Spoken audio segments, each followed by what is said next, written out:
Hey guys, it's really nice to get to address everybody. I've not done that before. And, for those of you that have heard a little bit of my perspective or story or ravings about the carbon apex, just bear with me for a minute. But, I started out, I grew up racing motocross as a kid in upstate New York, raced for 10 years.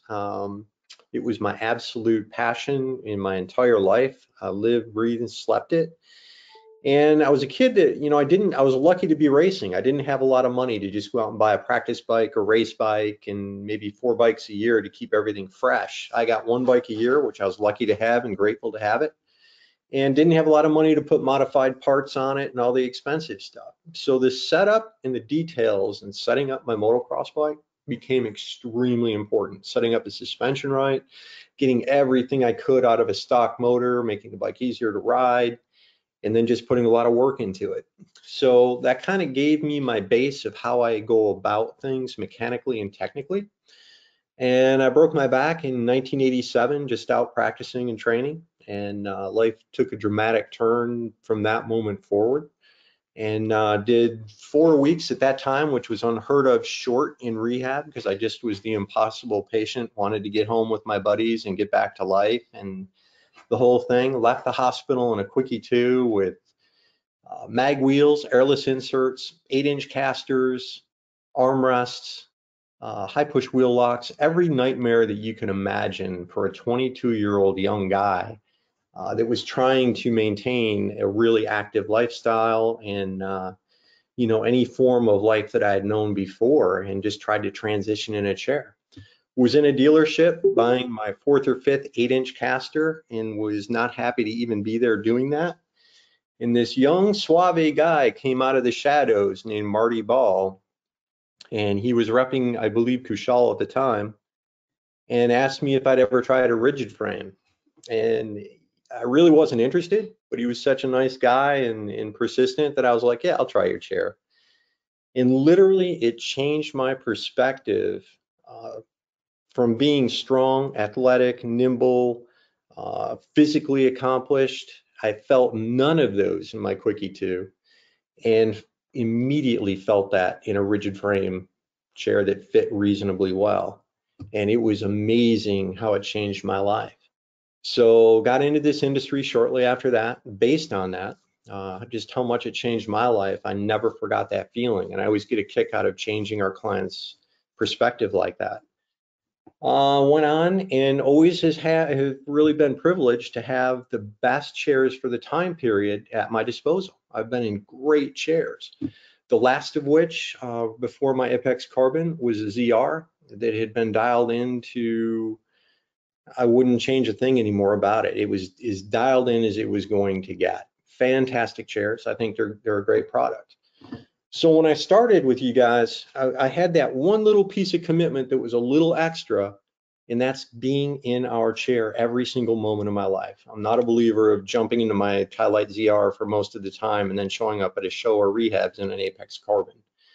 If you can't live it, then don't try to represent it like that. So chair showed up one day and set it up at night. I kind of got to know it slowly on the couch and looked at it, checked it out, put piece by piece Spinergy wheels on it, and put my ADI back on it, and tried it out briefly in the house that night, and was really shocked how good it felt. Couldn't wait to get outside the next day to try it out. And at the end of the workday the next day, went outside. I've got a little route that I do in the neighborhood. It's a real demanding course for a chair. It's got some sidewalk in it with all different level plates and broken pavement. Our pavement in South Carolina is real granular, to put it politely. It's very rough pavement, and very hilly, very sharp climbs and some long false flats. So I went around this route just to see what it was going to be like right before dark. I had never gotten around that route easier in my life, and this is after, I hadn't trained in a month or been outside really hammering around in my street chair, so it wasn't a level of fitness, to say the least. And it shocked me how different it was. And I think, as an ATP, I could feel the carbon right away, and I expected that. I expected the smoother ride on the granular pavement, and it certainly delivered on that. But it was so much better that it really frustrated me as an ATP to not be able to figure out and pinpoint exactly why it's better. I even called the guy that I trained when I left the dealership I worked for 24 years, who is in our Apex Carbon, and told me how good it was before me getting one.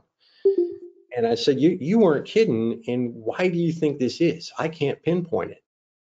And we both couldn't, other than all those little details in manufacturing are so important. The quality of a clamp being a real tight tolerance to begin with, the quality of the fasteners, bolts, the execution of the materials, and then attention to detail for how it's assembled. I think it's a combination of the ATP speccing a quality chair, the manufacturer providing a quality chair, and then the setup at delivery. All those things, if you guys kind of compare it to a bank account at the end of the year, if you look at your account, you have a bunch of deposits and withdrawals on that. And everything done right in like a center of gravity adjustment, nailed it. It's a deposit. It goes into the positive side. Back angle and height, nailed that. It's a deposit. Caster journal, if it's not perfectly squared, that's a withdrawal. It's going to take away from that overall package. So all those little details that we do right in manufacturing and the whole picture of our people speccing these and setting them up right, it makes a massive difference. It's hard for me to explain the difference between coming from the chair I started in and where I am today in an Apex Carbon. It is absolutely, completely different paradigms. So a wheelchair is not a wheelchair. And I think we all know that, and I think we're all on the same page on that. Todd, this is great. I appreciate you giving this perspective, everyone. And I just had a couple of quick questions. From the standpoint of transfers, the Carbon Apex versus the ZR that you came out of,